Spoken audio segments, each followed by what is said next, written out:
I'd often heard rumors about the old, abandoned wing on the east side of the hospital building. The stories were always the same: whispers of strange noises, cold drafts, and eerie shadows that seemed to move on their own. Most of my colleagues dismissed these tales as the product of overactive imaginations, but there were always a few who spoke with genuine fear in their voices.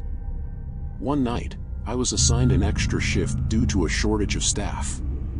The hospital was unusually quiet, the silence only broken by the occasional beeping of monitors and the soft murmur of patients in the ward.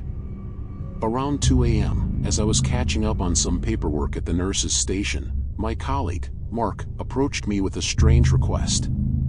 "Hey, can you do me a favor?" he asked, his voice low and urgent. "Sure, what's up?" I replied, sensing his unease. "I need to get some old patient records from the storage room in the East Wing. Can you come with me? I don't want to go alone." I hesitated. The East Wing had been closed off for years, ever since the hospital expanded and the newer, more modern facilities were built. It was a place shrouded in mystery and fear. But seeing the anxiety on Mark's face, I agreed to accompany him. We grabbed our flashlights and made our way through the dimly lit corridors. The further we went, the colder the air became. Finally, we reached the heavy, wooden door that led to the East Wing. Mark fumbled with the keys, his hands trembling slightly, and with a creak, the door swung open. The air inside was musty and stale, filled with the scent of decay and abandonment. Our flashlights cut through the darkness, revealing cobwebs, old medical equipment, and long-forgotten furniture.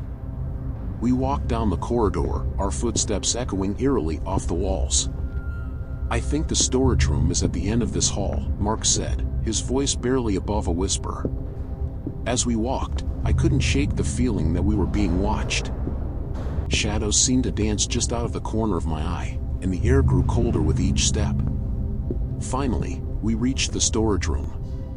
Mark unlocked the door, and we stepped inside. The room was filled with dusty filing cabinets and stacks of old records. Mark began searching for the files he needed, while I stood guard, my eyes scanning the dark corners of the room. Suddenly, I heard a faint whisper. "Did you hear that?" I asked, my heart pounding in my chest. "Hear what?" Mark replied, not looking up from his search. It sounded like someone whispering. Mark stopped what he was doing and listened. The whispering grew louder, more distinct, and it seemed to be coming from the corridor. We exchanged a nervous glance and stepped out of the storage room, our flashlights sweeping the dark hallway. To our horror, we saw a shadowy figure standing at the far end of the corridor. It was barely visible, just a dark silhouette, but it was enough to send chills down my spine. "Who's there?" Mark called out, his voice shaking. There was no response. The figure remained still, watching us. Summoning all my courage, I took a step forward, but the figure vanished into thin air.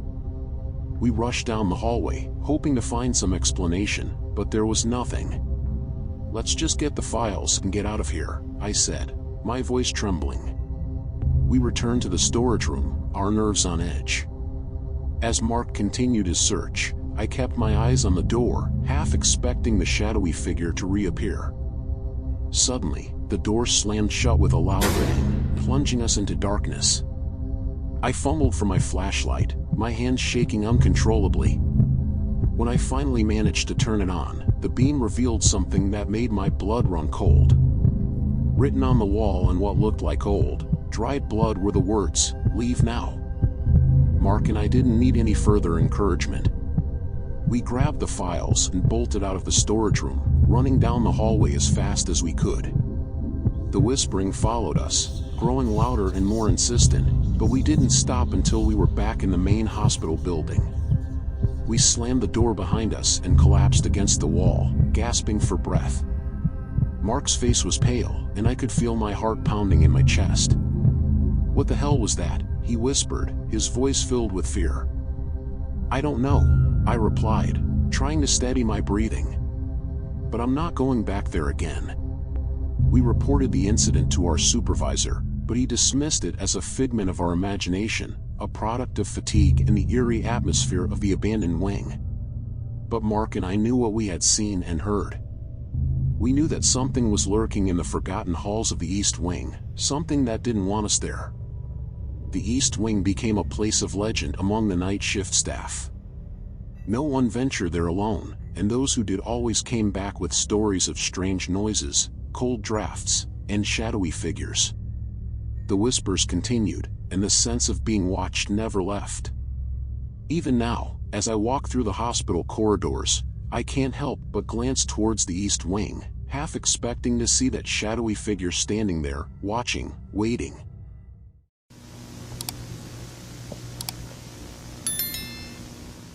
Working the graveyard shift in a hospital emergency room can be a surreal experience. The dim lighting, the steady hum of machinery, and the occasional, distant sounds of patients or staff can make the mind play tricks on you. But one night, I experienced something that defied any logical explanation. It was around 3 a.m., the witching hour, when things tend to get eerier. The ER was relatively quiet for a change. I was at the nurse's station, updating patient charts and sipping lukewarm coffee, trying to stave off the creeping fatigue. My colleague, Juliana, was on a break, leaving me alone to handle any incoming emergencies. Suddenly, the electronic patient monitoring system beeped, indicating a new patient. I glanced at the screen. It showed room 12, but what caught my eye was the patient's name, John Doe. It wasn't uncommon for unidentified patients to be labeled as such, but there was something unsettling about this particular entry. I grabbed my chart and walked towards room 12.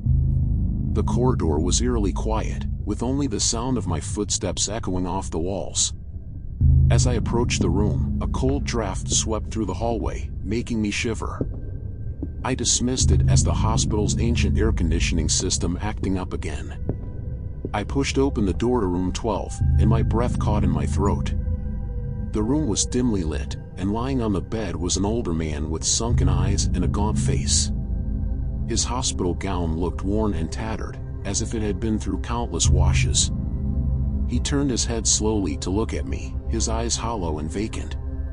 "Good evening, Mr. Doe," I said, trying to sound professional despite the growing unease. "I'm here to check on you. How are you feeling?" He didn't respond. Instead, he continued to stare at me with those empty eyes, sending chills down my spine. I approached his bedside and checked his vitals. Surprisingly, they were normal, almost too normal. His heartbeat was steady, his breathing regular, yet he exuded an aura of profound stillness, as if he wasn't really there. "Can you tell me how you got here?" I asked, hoping to get some information. Still, no response. The silence was suffocating, and I felt an overwhelming urge to leave the room. But I couldn't shake off my responsibilities, so I made a quick note on his chart and decided to call the attending physician. Back at the nurse's station, I paged Dr. Connor. He arrived a few minutes later, looking as tired as I felt. "What's up?" he asked, rubbing his eyes. "We have a new patient in room 12, a John Doe," I explained. "He's unresponsive and, well, there's something off about him." Dr. Connor raised an eyebrow but followed me to the room. As we entered, the air felt even colder than before. The man on the bed hadn't moved an inch. Dr. Connor approached him, checking his vitals and examining his eyes with a penlight. After a few minutes, he turned to me with a puzzled expression. "His vitals are normal, but there's something strange about him. It's like he's here, but not really here, if that makes any sense." I nodded, relieved that someone else sensed it too. "We should keep an eye on him," Dr. Connor said. "I'll make some calls to see if anyone's reported a missing person matching his description." We left the room, and I resumed my duties, but the image of John Doe's hollow eyes lingered in my mind. Hours passed, and the hospital started to come alive again as the morning shift began to filter in. I briefed the incoming nurses about John Doe and went to take a break. As I sat in the break room, sipping fresh coffee, Juliana walked in, her face pale. "Have you seen room 12? She asked, her voice trembling. "Yeah, why?" I replied, already dreading the answer. "He's gone," she said. "The room is empty." I rushed back to room 12, my heart pounding. The bed was neatly made, as if no one had ever been there. I checked the monitoring system, but there was no record of John Doe's admission or discharge. It was as if he had never existed. I turned to Juliana, who looked equally baffled. "Did anyone see him leave?" She shook her head. "No one. The night shift didn't report any visitors or patients leaving. It's like he vanished into thin air." I reported the incident to the supervisor, but without any records or evidence, it was chalked up to a clerical error or a hallucination caused by fatigue. But I knew what I had seen, what Dr. Connor had seen. John Doe had been real, and yet not. The following nights, I couldn't shake the feeling of being watched. Shadows seemed to move on their own, and cold drafts would randomly sweep through the ER. The staff whispered about the phantom patient, and some even claimed to have seen him in their peripheral vision. Weeks later, I stumbled upon an old hospital record from decades ago. It detailed the death of a patient named John Doe in room 12, a man who had died under mysterious circumstances. His body was never claimed, and his spirit was said to haunt the hospital. The revelation sent chills down my spine. Had I encountered his restless spirit? Was he trying to communicate, seeking closure or acknowledgement? The questions haunted me. The experience left me with a deep sense of unease and a newfound respect for the unexplained. Hospitals are places of healing, but they also hold on to the energies of those who have passed.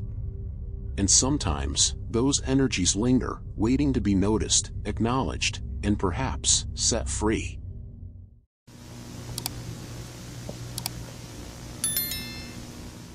It was my first week working the night shift at that hospital, and I was starting to question my decision to take on this role.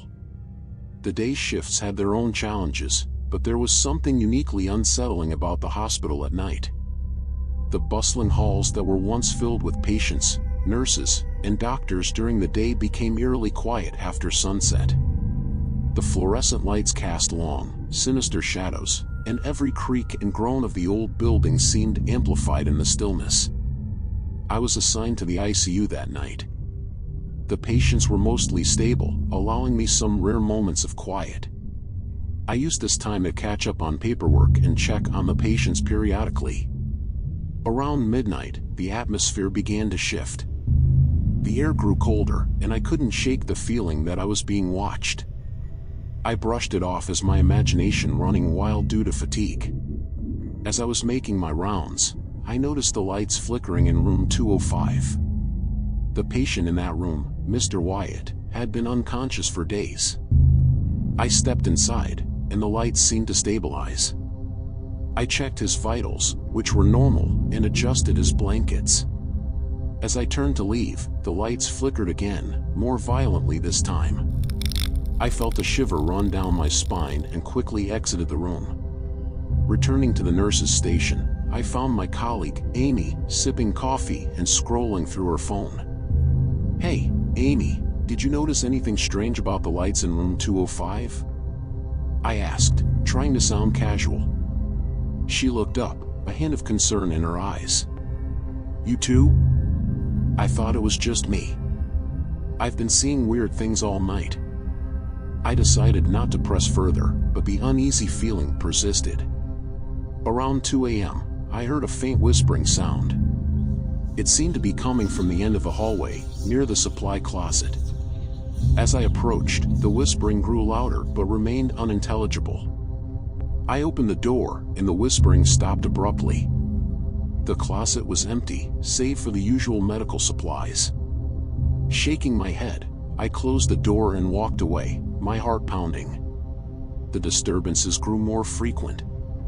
I began to hear soft footsteps echoing through the halls, but every time I checked, there was no one there. Shadows danced just out of the corner of my eye, disappearing when I turned to look. The sense of being watched became almost unbearable. Around 3 a.m., I saw a shadowy figure at the end of the hallway. It stood motionless, watching me.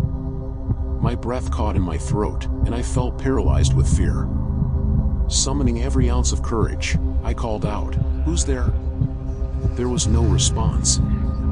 I took a tentative step forward, and the figure vanished. My legs felt like jelly as I walked to where it had been standing. There was nothing there, just an empty hallway. I rushed back to the nurse's station and found Amy again. "Did you see that?" I asked, my voice trembling. "See what?" she replied, looking genuinely confused. "The figure at the end of the hall. It was right there, watching me." Amy shook her head. "I didn't see anything. Maybe you're just tired. These night shifts can mess with your head." I wanted to believe her, but the fear gnawing at my gut told me otherwise.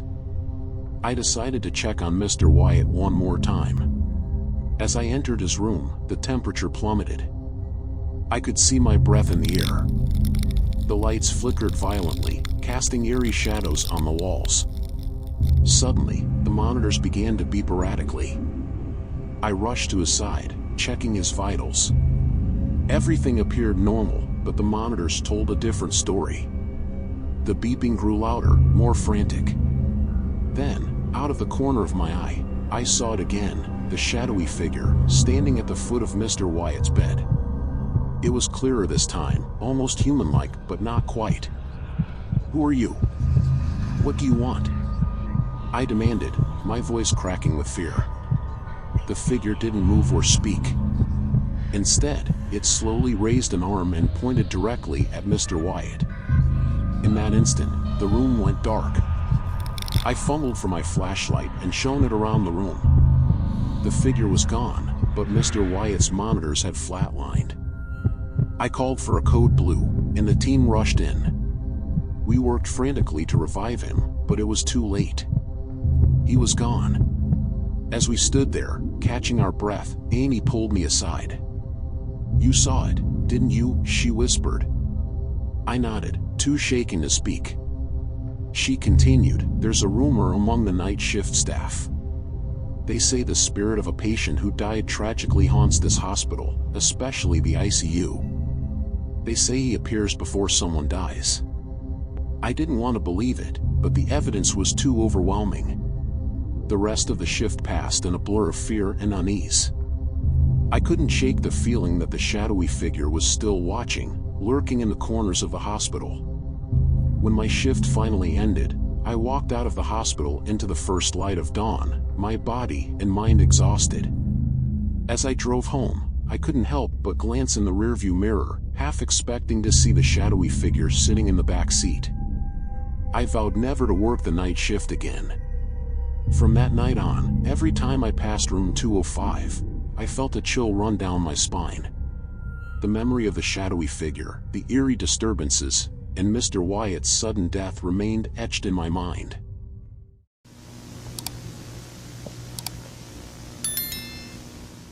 I had just started my night shift at the hospital. The clock ticked over to 11 p.m., and the halls grew quiet, the hum of fluorescent lights and occasional beeps from patient monitors becoming the soundtrack of the night.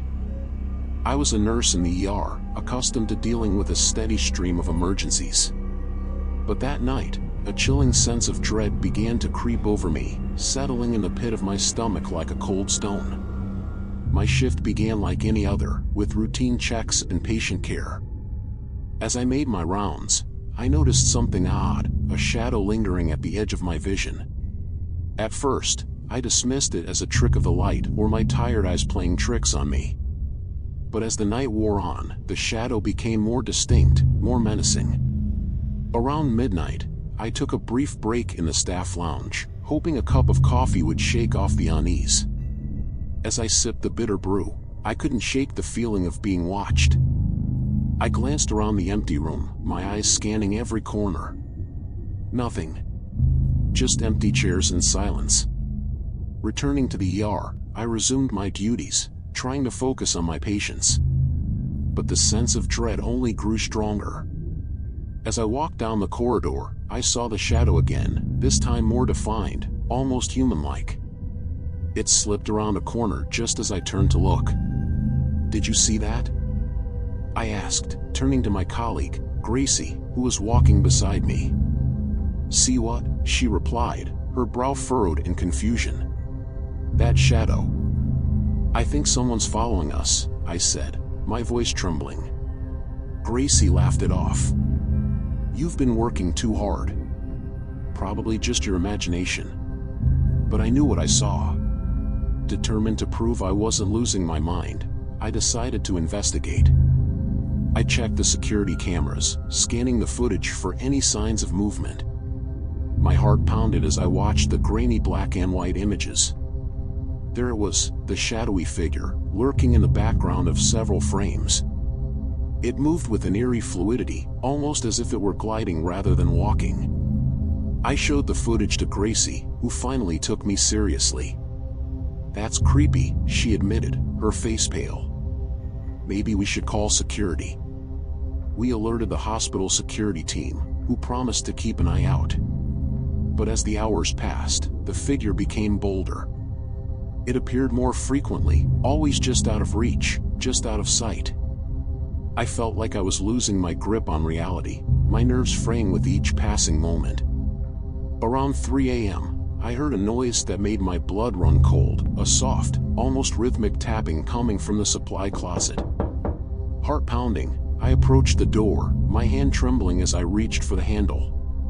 The tapping stopped abruptly, replaced by an oppressive silence. I took a deep breath and yanked the door open. The closet was empty, just shelves stocked with medical supplies. But as I turned to leave, I felt a cold breath on the back of my neck. I spun around, but there was no one there. The shadow was gone. By the time my shift ended, I was a wreck. I couldn't shake the feeling of being watched, followed, hunted.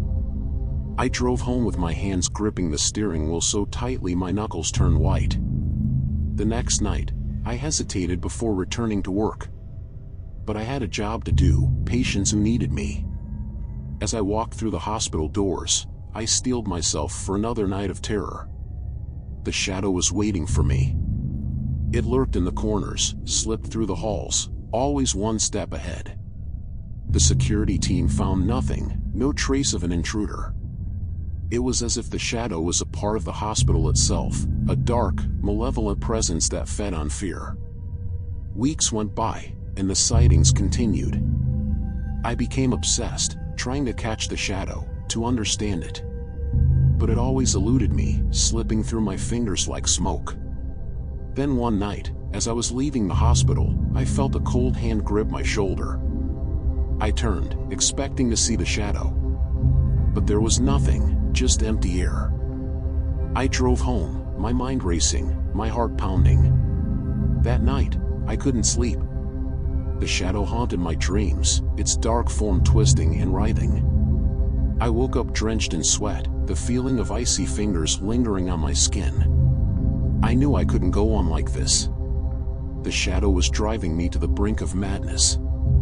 I decided to confront it, to face my fear head-on. The next night, I returned to the hospital. I walked through the empty halls, my footsteps echoing in the silence. The shadow followed, its presence growing stronger, more oppressive. I reached the ER, the place where it all began. I stood in the middle of the room, my heart pounding, my breath coming in short gasps.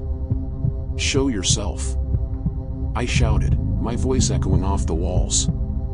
The shadow appeared, its form more solid, more menacing than ever. It moved towards me, its eyes glowing with a malevolent light. I tried to run, but my legs wouldn't move. The shadow enveloped me, its cold embrace squeezing the breath from my lungs. I woke up in a hospital bed, my body aching, my mind foggy. The doctors told me I had collapsed from exhaustion, that I needed to rest. But I knew the truth. The shadow had won. It had claimed me, body and soul. Now, as I sit here, writing this story, I can feel it watching me, waiting. the shadow is always with me, a constant reminder of the darkness that lurks just out of sight. And I know, deep down, that I'll never escape its grasp. If you enjoyed this video, make sure to subscribe to our channel and hit the like button for more terrifying tales. Don't miss our latest video, Disturbing Beach Horror Stories, where we uncover eerie and unsettling experiences that occurred at the beach. These stories will make you see the shoreline in a whole new light. See you in the next video.